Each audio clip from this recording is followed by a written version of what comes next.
Hi, welcome to this week's Dragonblade Authors Unplugged. I'm tickled. We've got a full house this weekend. We've got lots of new things going on. We've got a brand new series and a new Lion's Den book and Exiles and Into the Sky. So we've got so many things going on. I'm tickled.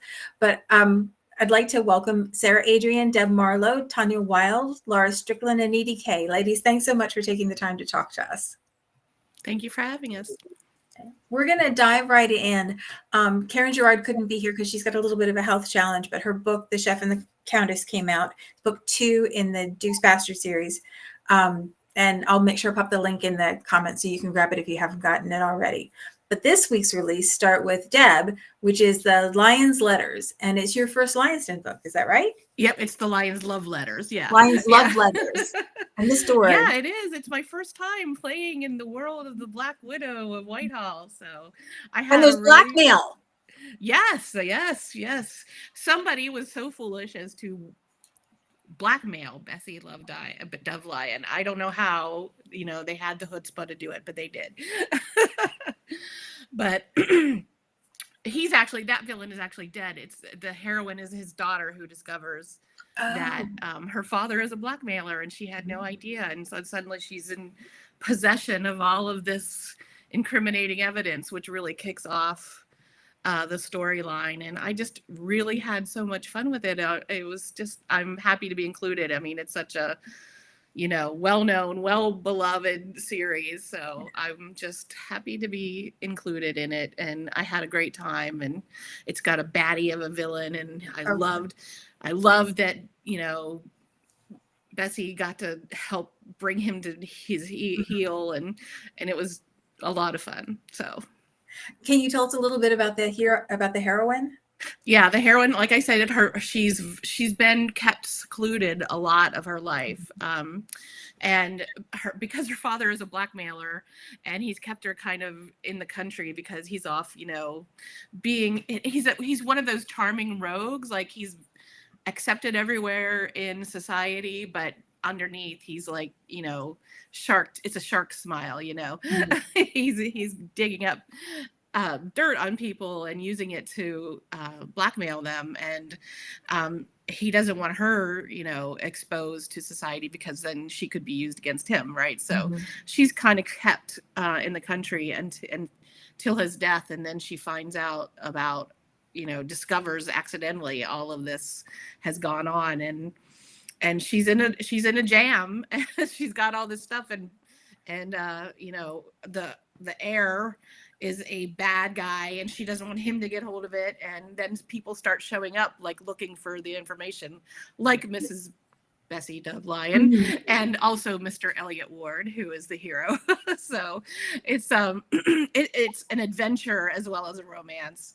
And it's just a lot of fun. They get to be in disguise and kind of fight the bad guy, and Bessie joins in, and it's lots of fun. So very cool. Well, mystery is kind of your wheelhouse, so it makes sense. It is. I can't seem to write anything without sticking a mystery in it. So I don't think that's an impulse you should fight. I think you should just stick with that one. So that's just how it went, and hopefully readers will enjoy going along for the ride. Sounds like big fun. Are there any more plans for you to write in the Lion's Den? I know we're continuing. I haven't seen the call. I know the schedule filled out. So I haven't seen the call to do more yet, but I'm keeping my eye open. So well, readers should keep their eyes open too, because we're gonna do a Kickstarter with the Lion's Den when Catherine writes she writes Bessie Dovelion's story. Yeah, she said she's working on her story herself. Is getting her the story. That's exciting. Readers will love that. We'll all love that. Yep. All kinds of cool special edition things. So I'm very excited about that. But the next book that launched this week is Edie's book, and it's Into the Sky with You, and it's book 4 in the Ladies Alpine Society. I love the premise of this series, and the covers for these are they're just gorgeous. Can you tell us about this one? Yes, so this is the finale. This is what ends the whole cycle. So you have to read the Ladies Alpine Society in order. It's one of the few series that you really do, because the first one takes you on their training, the second one you help them fundraise, and the third one you finally get them over to Switzerland, and then the fourth one is I don't want to put spoilers in here, but you're also We don't want you to put spoilers in either. you're also in Switzerland. So one of the things I really liked about this series is that you get to see all the heroines the entire time. So you really know this group of friends and this group of intrepid climbers. Yeah, that's fun. Yeah, they're from all different walks of life. We have an American widow. We have Ophelia is the heroine of this last book. She is the person who put this all together. She's the one who has the dream. And we meet Sir Julian Dunstan for the first time, and he has been in South America climbing and trying to start out doing the calculations that you need to make topographical maps, which was actually very new technology. Oh, wow. Yeah, so that was very new at the time. And I put the Royal Geographic Society, which was the group of people in London who funded most of the exploration that happened in the Victorian era. And so Sir Julian is a member of the Royal Geographic Society. He is the son of a baron, so he's very low on the totem pole, but he's still enough that he can, when he comes back, he gets a little bit of attention, and he's a little put off by the fact that he has all this amazing knowledge. He knows all these amazing things. He's on the forefront of topographical discoveries, and all anyone's talking about is how broad his shoulders are. And all of these guards are saying, "Oh, would you like to come speak at our club? That would be lovely." He's like, "What?" And he ends up striking up a good friendship with Ophelia because she is the daughter of his mentor. And so when he comes back to town after 10 years of climbing in the South American mountain ranges, he wants to show off this amazing new thing that his mentor had asked him to do. And then he finds himself talking more and more with Ophelia. They have so much in common. They friends. And so at first, Julian's like, "Oh, no. Especially because he kind of had a crush on her mom when he was younger and is like, "Oh, wow. This is a lot." And so finally, as a way to kind of get away from it all, Ophelia wants to take everyone to Paris during the winter. Also because she just wants to be with her girls again. It's a way to get the rest of the club back together to talk about what happened the previous summer. And because Julian has now agreed to go climb the Matterhorn with her, he goes along too.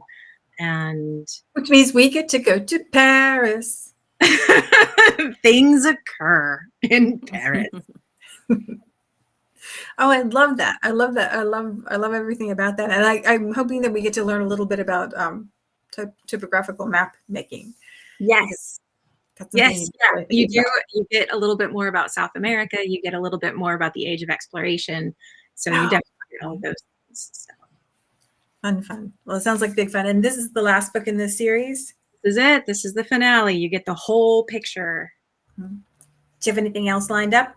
Yes, actually, I do. And I do want to mention one more thing, too, about Into the Sky with You, because Ophelia is coded as autistic. Oh. So, which is near and dear to my heart. So some of my family is autistic. And so it's one of those things that because I've spent a lot of time learning about it, and I am not diagnosed. So, but who knows what the flavor is? Yeah, I have an autistic kiddo, mild, but it's like you learn that, well, they just think differently than I do. And it's like, it's really, it's delightful because it challenges in me to look at things, to look at the world in a way that I didn't look at it before. It's really, it can be really lovely. So.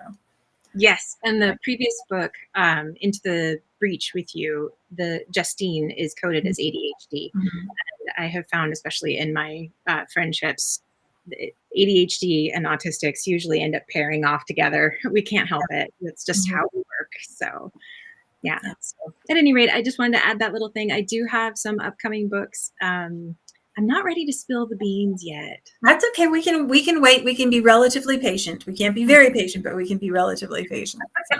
All right.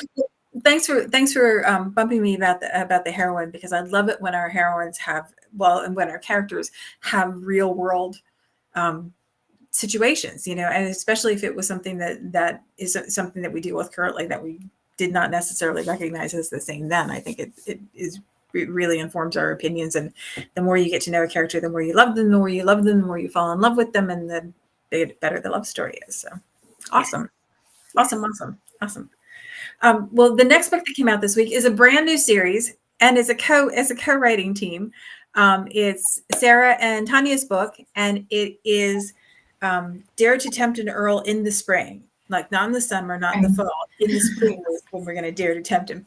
And it's book 1 in Wedding Fevers. Can you tell us about this one? And then I also want to know what it's like to write together. Yeah, Sarah, should I go or do you want to go? Yeah, I'm not sure go about ahead. your voice. Yeah, go ahead. I broke my rib coughing so much. So go ahead and then I'll fill in. Thank you. You can just fill in because I'm usually very quick with this, with describing books. But yeah, it's the first book in the series, and it's a 4-book series surrounding a group of friends. I love series is based on friendships and found family. I think Sarah, you do too. So the first story is Ashley's story, Ashley and Thomas, and it starts where she's just lost a suitor that she believed she loved. He was it, and he just upped and left with a kind of cryptic note that a wager and the Earl of Lindsay, which is Thomas, and she believes he is the reason her love left, and she is now hell-bent to get revenge on him. She would not be amenable. She would not be amenable to anything he wants to do. No. She then learns, because he's usually at his country estate where he tends to his horses, which is his life, and he's come to London in search of a wife because he's got a wager on it. If he does not wed before his birthday, he will have to give up his prized horses or select of them to a certain villainish duke. Yeah, and he does not want to give or lose his horses. So she she learns of this and she's like, yeah, let's go. Short and sweet intro to book 1. Yeah. We're going to make sure that he doesn't get to keep the horses. No. And obviously things happen and, Sarah, do you have anything? Yeah. So Tanya did a great job. And there's so much happening in this book and in this series. She only gave you like the first 5 minutes. And it was so much fun. And there are these 4 friends. And they're all girls. They all come from somewhat different situations and reasons for catching the wedding fever. And that series the name came to us because there's a certain age, when and it can be different, but when you look around and like you get invited to weddings and everybody has weddings and then there's another wedding, it's like, no way, I just came back, and then there's somebody's engagement party. And I think back in the Regency time, pardon my voice, there was even more pressure on girls to get married. And when they were from the higher classes, they caught this wedding fever really bad. So each girl in this book catches this wedding fever in spring, summer, autumn, winter. And that's what we put in the titles. And each story is very different. It's super exciting. And I hope everybody will really enjoy them. Well, it sounds fun. I have to tell you, I think these men who are more worried about losing a bet than they are about finding a wife need somebody to shake them a little bit. But usually the heroine does in some form or another. So how did you co-write? Did you each write a different POV? Did you share it back and forth? How did you handle the mechanism? It started like that. I had this grand vision, and I remember that phone call with Tanya about, I think it was over 2 years ago now. It's like, look, it's like pen pals, like Regency era, right? And like I start writing a scene in his point of view, and then you can respond, and it's a letter, and it's all very different. And that was not at all how it worked out. And we ended up having these. We maneuvered the time difference because I'm in Boston and Tanya's in South Africa, Mhm. so there's a 6-hour time difference. Yeah. So we started sometimes 6 a.m. my time or 7 a.m. my time, so that we do this at not in the middle of the night, kind of things. And then it's like it was fun and it was weird and it was really personal sometimes. And sometimes at like 6:30 in the morning, you do not want to plot the love scenes. Mhm. It doesn't work. So we're like, okay, so then the villain comes again, clearly, and it's like, what's the big reveal? And we're planning this, and and then we're starting to write, and sometimes scenes have been written, and we're reading or going back to read, and then it's like, but what if they don't find the letter? You know, it's like, oh, I like it. And then we went into it, so you can see Tanya laughing, and she can tell you more about it. It's really fun. It was different for each book so far. Yeah, no one book was written the same way Oh, and wow. followed the same process.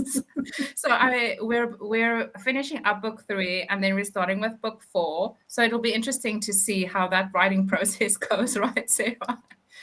I'm afraid to tell you, I already wrote the crisis scene for book 4. I don't think you read it yet. But you're still very friendly and getting along, so it seems to bode well generally, you know. It's great fun. And it's so much fun that it became so real sometimes. We started making notes. And we wrote out scenes that some of them maybe didn't make it into the book, but we needed to be clear on what has happened so that the characters can talk about it. And we came up with a handbook on seduction and matters of the heart that the girls are handing down to each other. Mm-hmm. And they disagree, of course, because these girls, once you meet them on Friday when this book comes out, you'll meet these girls and you'll be like, of course they would disagree with the handbook. So they made their own notes. And so we made that and we're sharing that with everyone just as kind of our process. Mm-hmm. And, you know, we're inviting readers then to just like add to it. Like, what do you think they would have written? Oh, fun.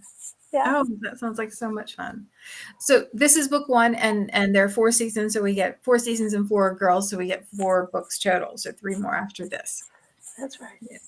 And we're both a little bit tying characters to our other Dragonblade series. Oh, so there's a Harley Street tie-in? There is a Harley Street tie-in, and Tanya also has a tie-in. Mm-hmm. Tanya, and we have a line also. Yeah. Sorry. It's a very small side character of a side character book at this moment. That makes it an Easter egg, and those are fun.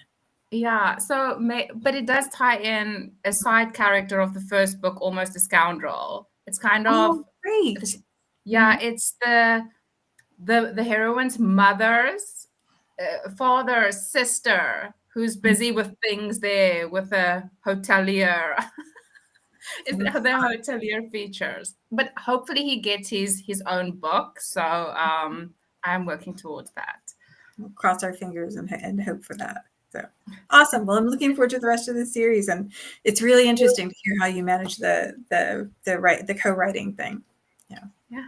Writing so solitary. It must be nice to have a buddy sometimes. Yes, it was. Thank you. I'm glad the characters can talk to you beyond what the words we gave them. Well, awesome. Well, the next book that comes out this week is Laura's book, and it's For an Exile's Heart, and it's book 2 in the Ancient Songs series. Yes. Laura, can you tell us about this one?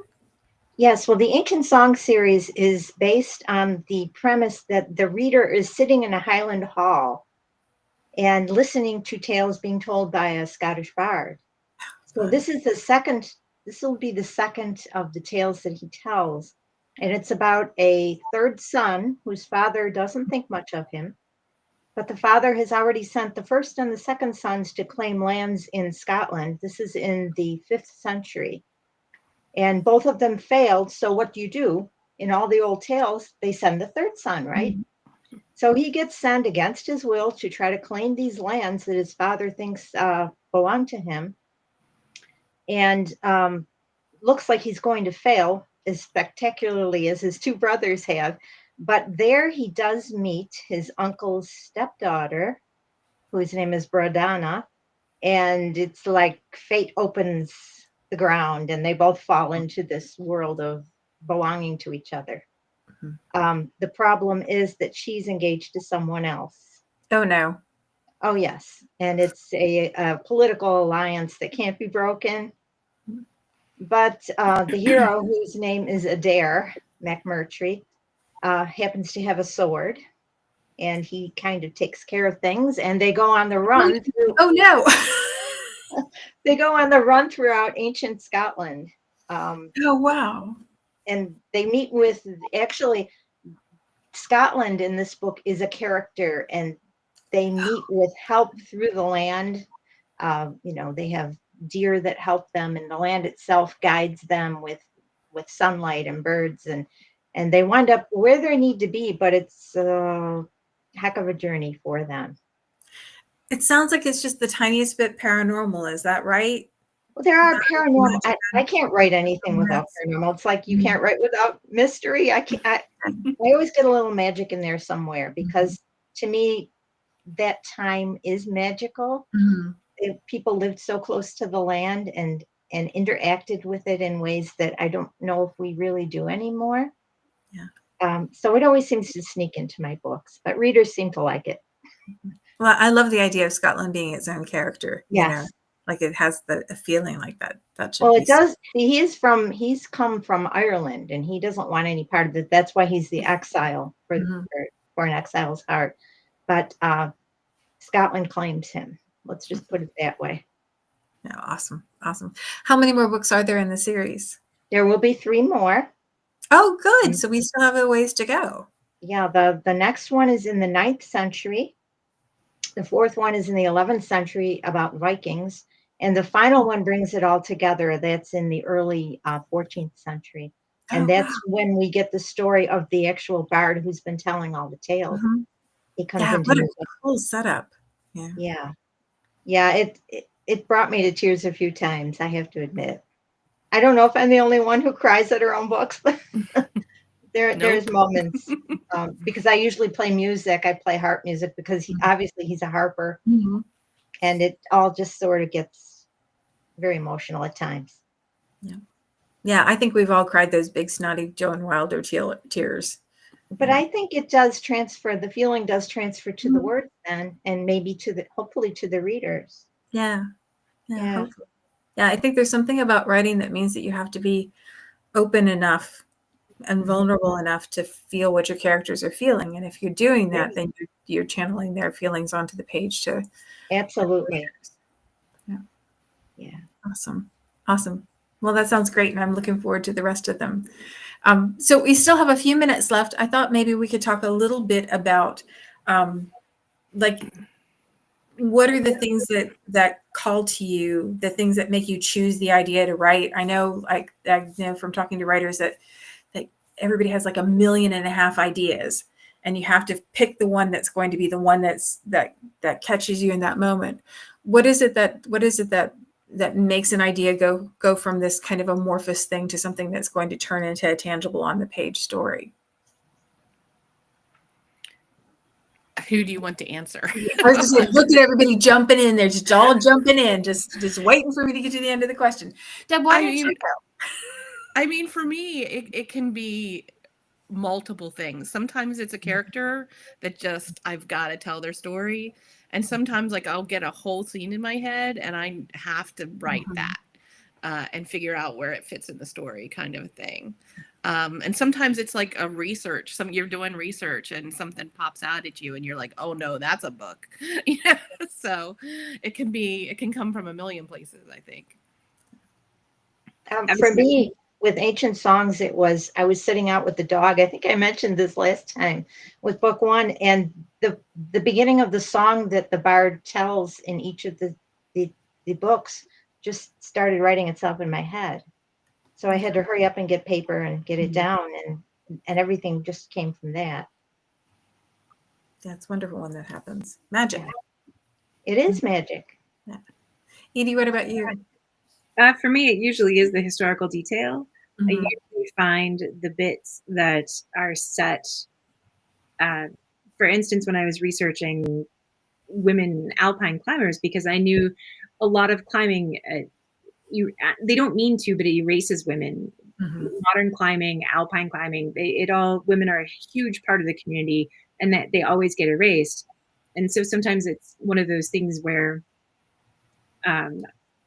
you see these people who have done these extraordinary things, but they don't get credit because you're more likely to remember the strange, circumstances of a man climbing as opposed to a woman climbing. So I was going back through, my husband had been to Alaska. Dora Keene was the first person to climb, oh God, what's the name of the mountain? Mount, McKinley. no, not No. Everest. They're not Denali, no.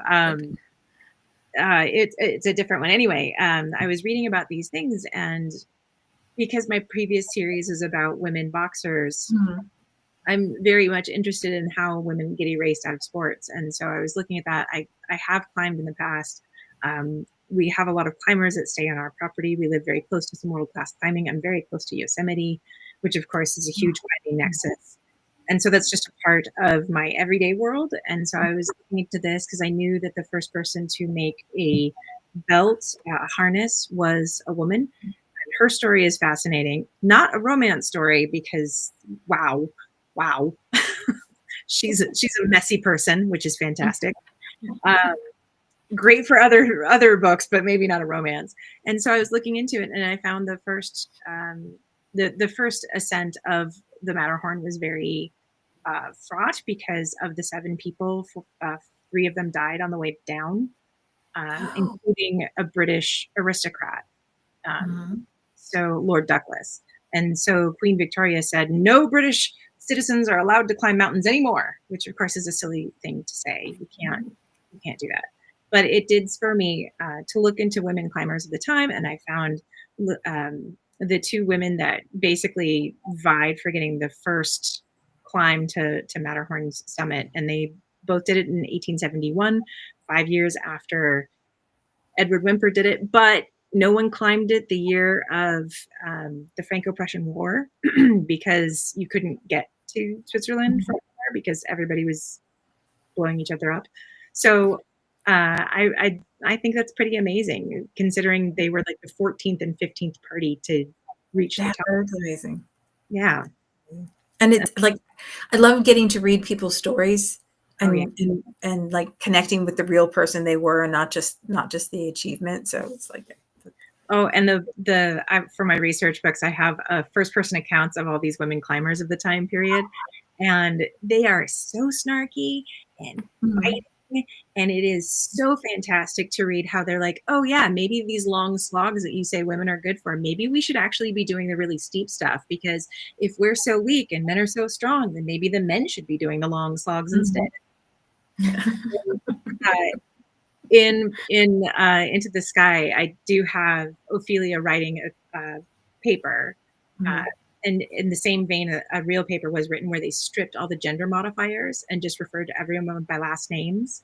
And so she was able to get her article published by the Royal Geographic Society because she stripped out all of the gender modifiers and got published, which is essentially what Ophelia has to do for herself as well. So I am trying to pull in the real history, show that this is actually how women had to operate. Yeah, it's amazing how long it lasted too. I'm reading Lessons in Chemistry now, and that's set in the 50s, and it's like that was 10 minutes ago. Yeah. Oh, and the real story of a lot of women scientists of that time period are heartbreaking. Yeah, just absolutely heartbreaking. I mean, yeah, for the same reason. Awesome. So, Sarah, what about you? How do you decide which one's going to become a story? Generally, for the books that I write on my own, usually I try to find a lesson in it that one of the characters have to learn. I think we talked about this before. I love this idea. One time it backfired badly because in exploring one lesson, I really had to rethink some of my own truths kind of in life, and that was painful. But actually Edie helped me. I I one night, I think late on a Sunday, and we took advantage again of a time difference. It was like, this book is not going anywhere. And she was like, no, we'll talk about it. She helped me. But with the series that I wrote with Tanya, it was more selfish, I'm afraid. I wanted a book, and I told Tanya, so she knows about this. I wanted one that had really funny, witty banter like her books. And I was like, what would it take for us to write these books together? And she was like, I don't know, what would it take? Because that's the witty banter, right? And so sometimes my husband came in when I was working with her, and he was like, are you guys working or just chatting and having fun?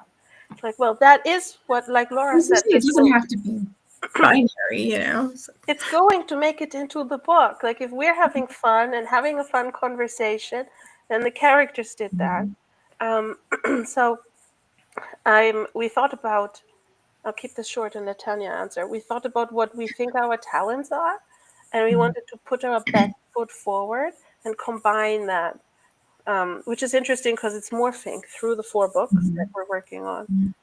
So I'll let you, I don't know if I did a good job. You go ahead. No, it's how your ideas usually just pop up onto the page. But I do agree. Usually with my books or certain scenes or ideas, it is usually some form of dialogue that just pops into my head of characters. Sometimes it's characters I know. Sometimes it's just random characters. Then I just jot down some notes. Then I'll see if tropes or themes fits, what feels right for them. And just go from there. Oh, awesome. Well, and I imagine when you have somebody to bounce things off of too, that it is a different kind of process. So. Yeah, you had the plotter and the pantser here taking turns. You can goodness. Who we were or were not. So that was interesting because sometimes, like, I already have worked out 5 scenes, and the other person, and that did change, was like, but wait, but what's her last name? It was really interesting, really illuminating, and I'm sorry we're already on to book 4 with working on it because I wish there were 50 books in the series. Well, nothing says there can't be another set of seasons. Maybe there will be more friends coming. Well, ladies, thank you so much for taking the time to talk to us today. I really appreciate it. I always love hearing about your stories, and I love it especially when we've got new series and old friends and ways to connect. So I really do appreciate you taking the time to tell us about everything. Thank you. The thing that I say every week, because it's true every week, is that Dragonblade books are the best deal on pre-order and release. So you want to grab them right away when they cost less than a bad cup of coffee. And if you don't get them then, you can always read them Kindle Unlimited. So. Yeah. Thanks again, ladies, for taking the time. Thank you. Bye.